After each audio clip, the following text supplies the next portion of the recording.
आणि रामदास कदमांचं सुद्धा एक वाक्य सध्या चर्चेत आहे, 50 खोके घेतलेत हे सिद्ध करावं आणि जर हे सिद्ध झालं तर आपण मातोश्रीवरती जाऊन भांडी घासू, असं रामदास कदम म्हणतात। शिंदेंच्या शिवसेनेचे नेते रामदास कदमांनी हे विधान केलंय। उद्धव ठाकरेंची ईडी चौकशी लावायला हवी, मग भ्रष्टाचार बाहेर येईल, असंही ते म्हणालेत।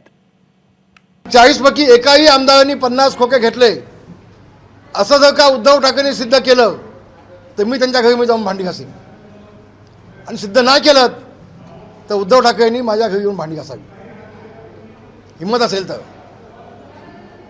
बाप दाखवणं साध्य घालव ना, कुठे कुणी कसे काय घेतले ते दाखवा ना।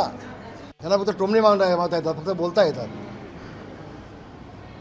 प्रत्यक्षात यांची चौकशी झाली पाहिजे अशी मागणी मी आता केली एकनाथ शिंदेकडे। इकडची तिकडची चौकशी करण्यापेक्षा, याला तर ईडी लावण्यापेक्षा ईडी उद्धव ठाकरे एकदा लागली पाहिजे, आणि मग हा सगळे खोके आतापर्यंत दिलेले कुठे गेले ते सगळे बाहेर पडले पाहिजेत। महाराष्ट्र जनतेला कळलं पाहिजे भ्रष्टाचारी कोण आहेत। एबीपी माझा, उघडा डोळे बघा नीट।